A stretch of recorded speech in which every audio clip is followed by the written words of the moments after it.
उम्मीद है answer find कर लिया होगा आप लोगों ने। बहुत आसान। इसका जो सही होगा इसमें देखिए कि इसका नाम क्या, मुख्य का नाम क्या होता है, मैसिव यानी कि बड़े पैमाने पर, ओपन यानी सबके लिए खुला होता है, ऑनलाइन और कोर्सेस ये होता है। इसमें क्या है कि जन भागीदारी यानी कि मैसिव वाला हो गया, ठीक है सही है।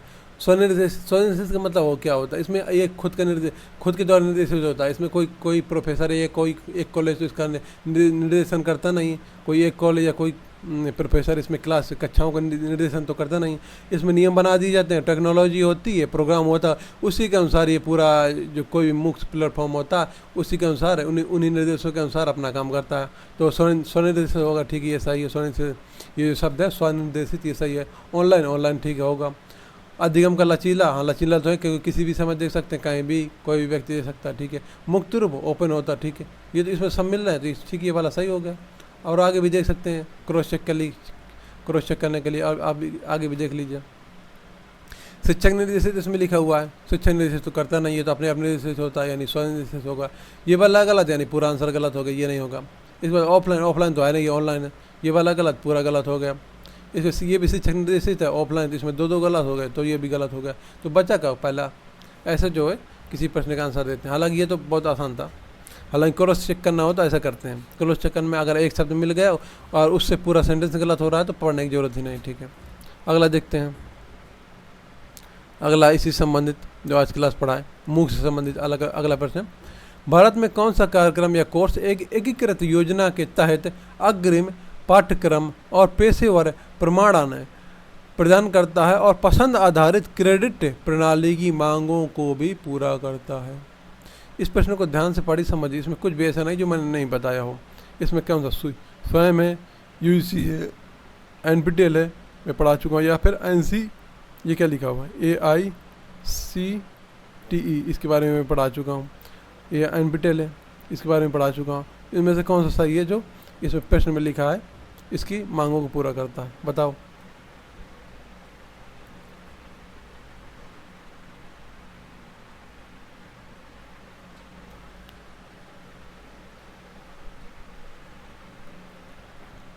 अब इस प्रश्न में समझिए पूछ क्या रहा है। भारत में ऐसा कौन सा कार्यक्रम या कोर्स है जो एकीकृत योजना के तहत यानी कि इसी एक ही उस योजना में सब कुछ उपलब्ध है, तो ये क्या होगा, एकीकृत है इस योजना के तहत। अग्रिम पाठ्यक्रम, अग्रिम पाठ्यक्रम के मतलब यानी पहले से उसमें बहुत सारे पाठ्यक्रम और नए नए पाठ्यक्रम उपलब्ध रहते हैं। परंपरागत तो रहते हैं, नए नए पाठ्यक्रम उपलब्ध रहते हैं। पेशेवर प्रमाण पत्र यानी कि ऐसा जो उसमें पढ़ के प्रमाण पत्र मिलता है उसको हम अपनी नौकरी में, अपनी जॉब में इस्तेमाल कर सकते हैं। इसके लिए सीखने में, इसके लिए अर्जित करने पर उसका यूज करते हैं, तो ये क्या हो गया, पेशेवर प्रमाण पत्र हो गया। पसंद आधारित यानी बहुत सारे पाठ्यक्रम जैसा पाठ्यक्रम हमको चाहिए, पसंद है, अपनी पसंद का पढ़ सकते हैं। और क्रेडिट यानी कि उसमें क्रेडिट भी मिलता है, यानी कि उसमें अंक भी मिलता है, ये सिस्टम भी है। इन सब चीज़ों, इन सब मांगों को पूरा करता है ऐसा कौन सा प्लेटफॉर्म है भारत में। एनपीटीईएल में इतनी सारी चीज़ें तो है नहीं।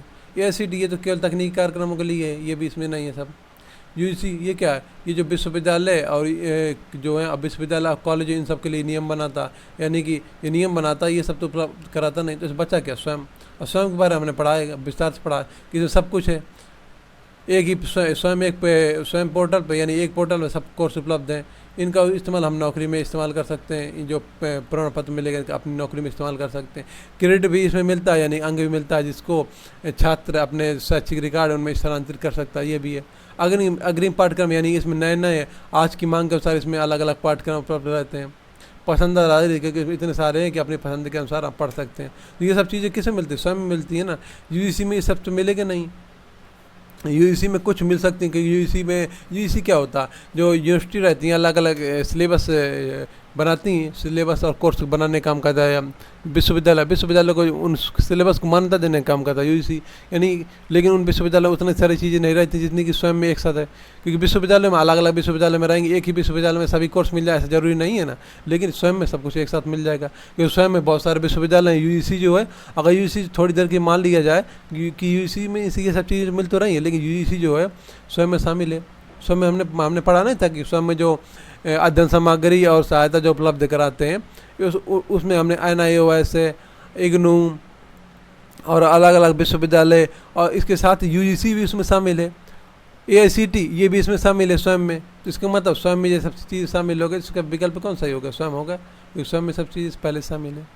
तो ठीक है, ऐसे जो है प्रश्न का आंसर देते हैं। अब आगे देखते हैं, ये जो प्रश्न है ये हम जो पहले पढ़ चुके हैं, पहले उनके बारे में, तो एक एक करके देखते हैं इसमें।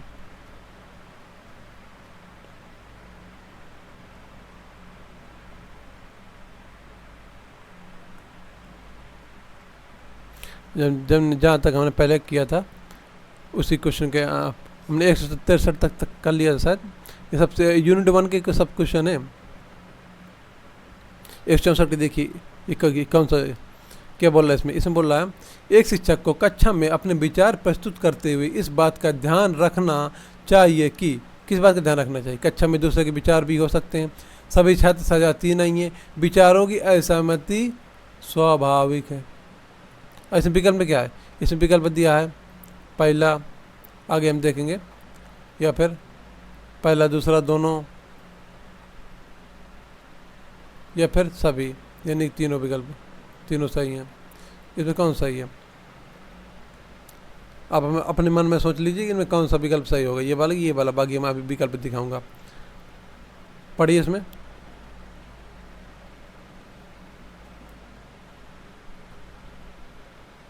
बहुत आसान प्रश्न है, ये सब सोचने वाले प्रश्न है, यानी कि आप सोच के आराम से लगा सकते हैं।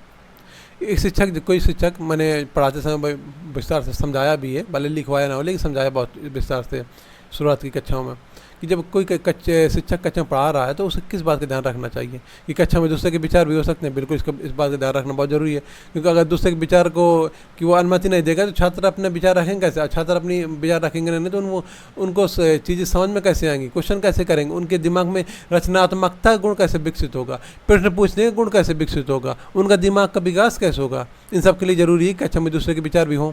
ठीक है, सही है। सभी छात्र सजाती नहीं है, कॉमन सी बात है कि सभी छात्र एक जैसे तो होते नहीं हैं, सभी एक छात्र एक वर्ग से होते नहीं, या सजाती का मतलब एक जात के नहीं, एक कास्ट का मतलब नहीं है। सजाती का मतलब एक ही वर्ग के हों, एक ही आर्थिक स्थिति हो, एक ही सामाजिक स्थिति हो, इसका मतलब यहाँ पर सजाती का मतलब ये है, क्योंकि ऐसा तो होता नहीं है। सभी की छात्र की क्षमता अलग अलग होती है, अलग अलग वर्ग से आते हैं। वर्ग का मतलब है अमीर गरीब, इस प्रकार उनकी सुविधाएं भी अलग अलग होती हैं, उनका दिमाग भी अलग अलग होता है। तो ये समान सी बात है, हाँ नहीं है, बराबर नहीं, सभी ठीक है, सही होगा। विचारों की असमझ स्वाभाविक है, ये भी सही है, क्योंकि ढेर सारे छात्र हैं, सबके विचार अलग अलग होंगे, तो उन विचारों में एक कंट्रोडक्शन है, विरोधाभास तो हो सकता कि दो छात्रों के विचार एक दूसरे के विपरीत हों, यानी कि एक छात्र दूसरे के विचारों से असहमत हो। बिल्कुल ये कॉमन सी बात, जब ढेर सारे विचार होंगे तो विचारों में असहमति स्वाभाविक है, तो इसको क्या होगी? इसका मतलब है कि सभी सही होंगे। यहाँ पर विकल्प दिया है, आप देख सकते हैं कौन सा होगा। ये तीनों वाला सही होगा, या फिर पहला तीसरा, या फिर दूसरा तीसरा, या पहला दूसरा। कॉमन सी बात है, तीनों सही होगा। बहुत ही आसान प्रश्न था। अगला देखिए, निम्नलिखित में से अधिगम प्रक्रिया में वैयक्तिक मतभेद को कम से कम महत्व दिया जाता है।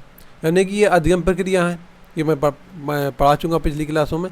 इन अधिगम प्रक्रिया में किस प्रक्रिया में वैयक्तिक मतभेद, यानी कि वैयक्तिक मतभेद का मतलब होता है दो व्यक्ति हैं, उनका जो पर्सनल मतभेद होता है, उनके अलग अलग मत हैं, अलग अलग विचार हैं तो दोनों व्यक्तियों के, और उन विचारों में जो मतभेद रहेगा, यानी कि वैयक्तिक मतभेद को कम से कम महत्व दिया गया है।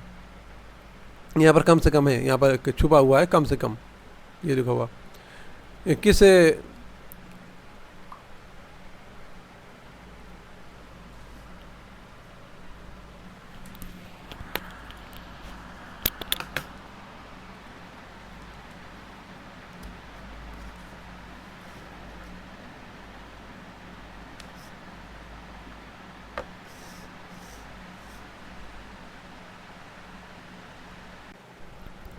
हाँ, तो इसमें क्या बोल रहा है?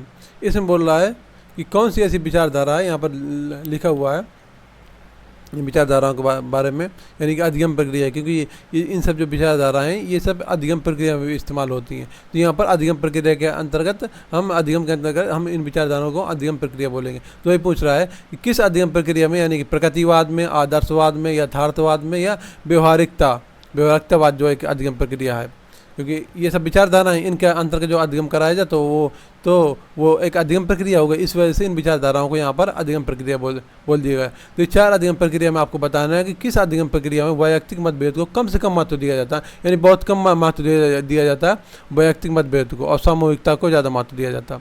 बताइए इसमें कौन सा ही होगा।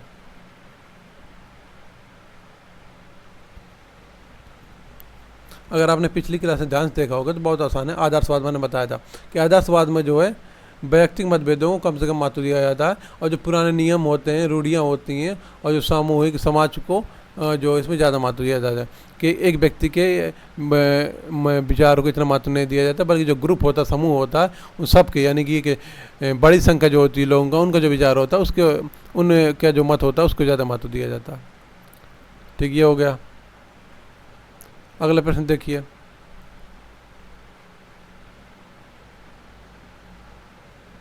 इसमें क्या बोल रहा है? इसमें बोल रहा है शिक्षक द्वारा अपनाई जाने वाली निम्नलिखित प्रयोगात्मक शिक्षण गतिविधियों में गतिविधियों के चक्रीय क्रम व्यवस्थित कीजिए। यानी कि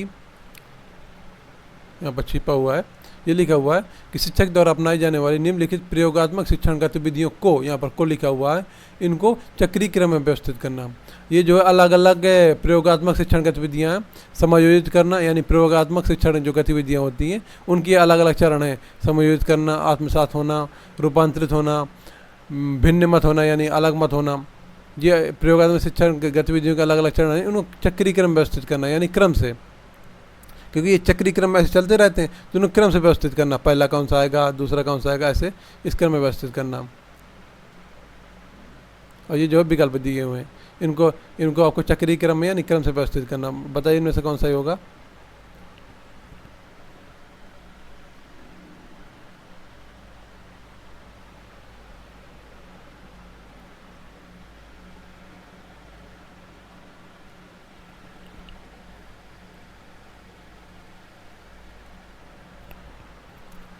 इसके जो विकल्प होगा इसका डी वाला सही होगा। ये कैसे, चलिए बताता हूँ। प्रयोगात्मक शिक्षण गतिविधियाँ जो होती हैं, प्रयोगात्मक शिक्षण गतिविधि की अलग अलग चरण है, ठीक है, स्टेप्स हैं। ये पहला कौन सा आएगा, पहला इसमें आएगा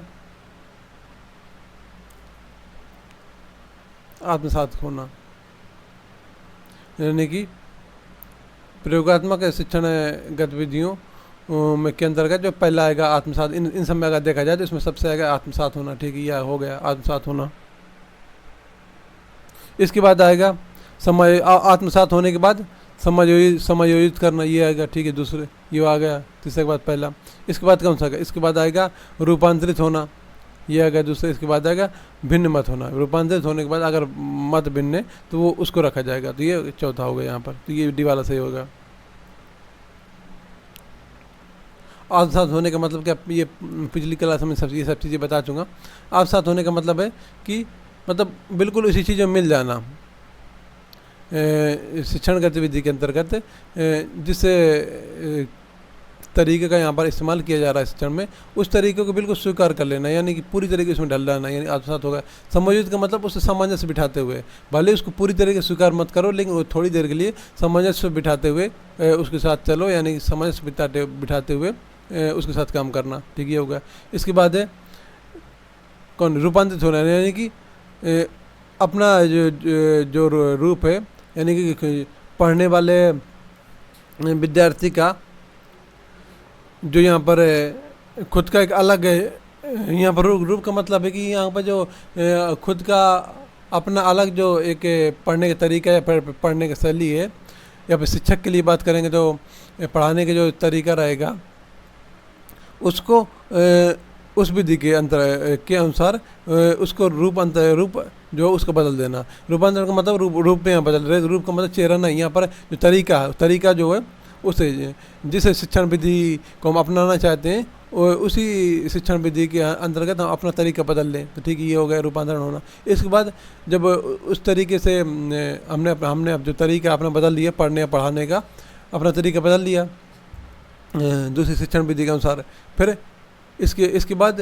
आ जाएगा भिन्न मत होना, यानी अगर फिर भी इसके बाद भिन्न मत है जो दूसरी शिक्षण विधि है उसके अनुसार नहीं है, उसके अलग विपरीत मत है, तो उन भिन्न मतों को रखा जाएगा इसके किसके बाद, रूपांतरण होने के बाद।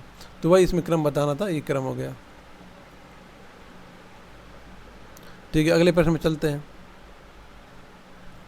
इसमें क्या बोल रहा है, हम प्राय यह कहते हैं कि कोई दो छात्र एक जैसे नहीं हो सकते। हाँ, समान बात, स्वाभाविक सी बात है, कोई दो छात्र एक जैसे नहीं हो सकते। निम्नलिखित में से किस आधार पर एक दूसरे से भिन्न हो सकते हैं। यहाँ पर आधार दिए हुए हैं, उनमें से सबसे अच्छा आधार बताना है जिस पर दो छात्र भिन्न हो सकते हैं। पालन पोषण और सामाजिक प्रतिष्ठा, योग्यता, मनोदृष्टि, उपयुक्त सभी। बहुत आसान प्रश्न बताइए, इसमें कौन सही होगा।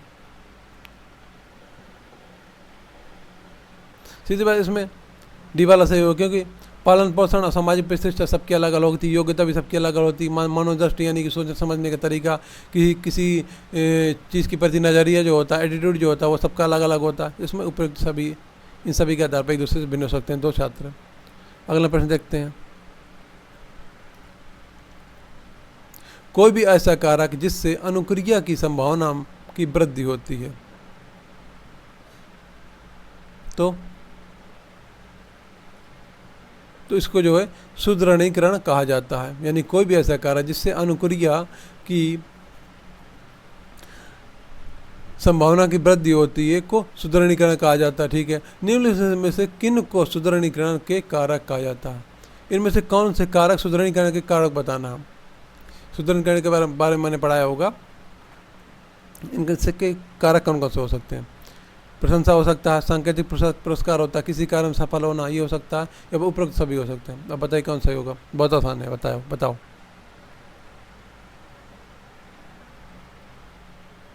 इसका जो सही होगा, डी वाला सही होगा, क्योंकि मजबूती के लिए अगर किसी की प्रशंसा करेंगे तो भी वह उस शिक्षा में जो है वो मजबूत होगा, उसको मोटिवेशन मिलेगा, उसका जो दिमाग है, मस्तिष्क मजबूत होगा। ठीक है, ये सांकेतिक पुरस्कार, उसको पुरस्कार देंगे तो उसका सम्मान होगा, तो भी वो है उसका दिमाग मजबूत होगा, यानी कि शिक्षा में मजबूत होगा। किसी कार्य में जब सफल होगा तो उसको क्या होगा, कॉन्फिडेंस आएगा, तो भी मजबूत होगा। तो ये सभी कारक जो है सुधारण कारक, यानी मजबूत करने के कारक जो है कहे जा सकते हैं। तो ठीक है, इसका डी सही होगा। अगला देखते हैं। जब गणित का एक छात्र अपना कार्य संपूर्ण करता है तो उसको कंप्यूटर गेम्स खेलने की अनुमति मिल जाती है। इस स्थिति में निम्नलिखित में से कौन सा सिद्धांत लागू होता है। यानी जो ये सेंटेंस यहाँ पर जो ये एक नियम बनाया गया है कि पहले अपना होमवर्क पूरा करो फिर बाद में खेलना जाओ, तो ये किस सिद्धांत के अंतर्गत आता है। प्रेमाक सिद्धांत, प्रेमाक प्रिंसिपल, थॉर्नडाइक के सिद्धांत के अनुसार, पावलोव के एक्सपेरिमेंटल जो सिद्धांत है, पावलोव एक्सपेरिमेंट, इसके अनुसार ये जो नियम है इसके अंतर्गत आता है, या उपरोक्त में से कोई नहीं। बताइए, इसमें हो सकता है मैंने ये ना पढ़ाया हो, जो भी चीज़ें रह जाएंगी वो जो हम यूनिट पूरी ख़त्म हो जाएगी ना, अभी एक क्लास आपकी यूनिट और रहेगा, ये एक क्लास में या 2 क्लास में पूरी हो जाएगी। उसके बाद जो भी इसमें चीज़ें रह गई हैं, छोटी छोटी चीज़ें रह गई हैं, वो सब मैं बता दूंगा एक क्लास में। ठीक है, तो इसे बताइए, अपने दिमाग सोचिए अगर पढ़ा हो कि किस सिद्धांत के अंतर्गत ये नियम आता है।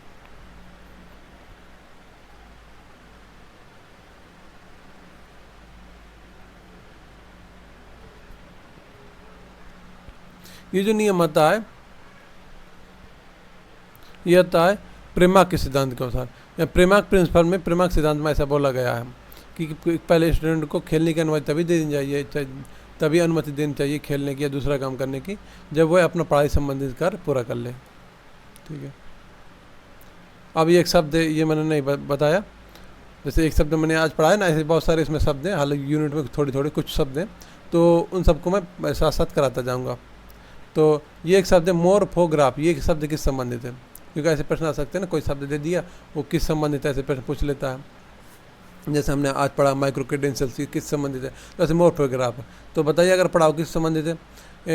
इसमें करेक्टिव स्पेलिंग यानी स्पेलिंग सही करने के लिए, करेक्टिव रीडिंग यानी कि सुधारात्मक पठन यानी सही से पढ़ने के लिए, यानी कोई छात्र पहले सही से नहीं पढ़ पा रहा, फिर उसको जो गलतियाँ उनको दूर करके वह सुधार करते हुए पठन कर रहा है, तो करेक्टिव रीडिंग इस संबंधित, या फिर सुधारात्मक अधिगम करेक्टिव लर्निंग संबंधित, या फिर सुधारात्मक व्यवहार करेक्टिव बिहेवियर यानी व्यवहार में सुधार से संबंधित है।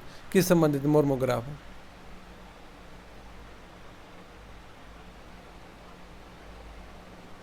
मोर्फोग्राफ जो है एक करेक्टिव स्पेलिंग संबंधित यानी सुधारात्मक